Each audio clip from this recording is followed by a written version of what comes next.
महान कवि गोस्वामी तुलसीदास जी को कौन नहीं जानता है। रामचरितमानस और श्री हनुमान चालीसा उनकी प्रमुख रचनाएं हैं।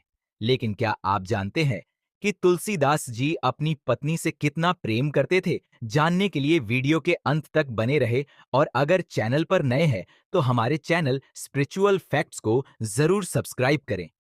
तुलसीदास जी की पत्नी का नाम रत्नावली था और वो उनसे बहुत ही ज्यादा प्रेम करते थे। एक बार जब रत्नावली अपने मायके गई तो तुलसीदास जी अपनी पत्नी का वियोग नहीं सहन कर पाए और वो अपनी पत्नी से मिलने के लिए निकल पड़े।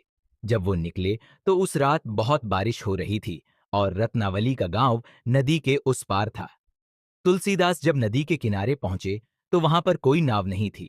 तभी उनको नदी में तैरती हुई एक मोटी लकड़ी जैसी चीज दिखाई दी। वो उसी पर बैठकर नदी पार कर लिए। लेकिन बाद में पता चला कि वो मोटी लकड़ी दरअसल एक लाश थी जिस पर वो बैठकर नदी पार आए थे। तुलसीदास पत्नी के घर पहुंचे और दरवाजा खटखटाया, लेकिन दरवाजा खुला ही नहीं, क्योंकि उनकी पत्नी घर के दूसरे मंजिल पर सोई थी। अब तुलसीदास दूसरी मंजिल पर चढ़ने का रास्ता ढूंढने लगे। वो घर के पीछे गए और एक मोटी रस्सी पकड़कर दूसरे मंजिल पर चढ़ गए कि कमरे में पहुंच गए। उनकी पत्नी ने जब उन्हें देखा तो एकदम से चौंक गई और बोली, आप इतनी बारिश यहाँ कैसे आए और मैं ऊपर कमरे में कैसे पहुंच गए? तुलसीदास ने दिखाया कि ये रस्सी पकड़कर ऊपर आए। उनकी पत्नी ने देखा कि जिसे वो रस्सी कह रहे हैं वो एक सांप है। तुलसीदास जी रत्नावली से अपने साथ चलने के लिए आग्रह करने लगे।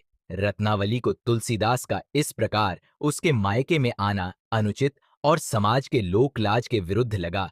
वो बहुत क्रोधित हो गई और तुलसीदास को धिक्कारते हुए बोली कि तुम मेरे इस हाड़ मांस के शरीर के प्रति जितना आकर्षित हो गए हो, अगर तुम इसका आधा भी आकर्षण भगवान के प्रेम के प्रति दिखाते, अगर तुम्हारा ये प्रेम भगवान राम के प्रति होता तो तुम जीवन में किसी उच्च स्थान पर होते।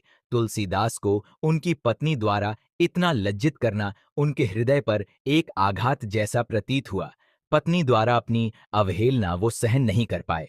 पत्नी के प्रेम से उनका मन विरक्त हो गया और भगवान राम की भक्ति में लीन हो गया।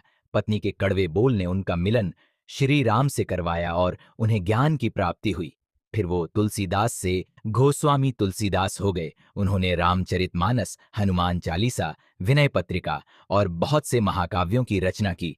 तो यह थी गोस्वामी तुलसीदास जी की अपने पत्नी के प्रति प्रेम की कहानी। अगर आपको यह जानकारी अच्छी लगी हो तो आप कमेंट करके बताइए और वीडियो को शेयर जरूर करें।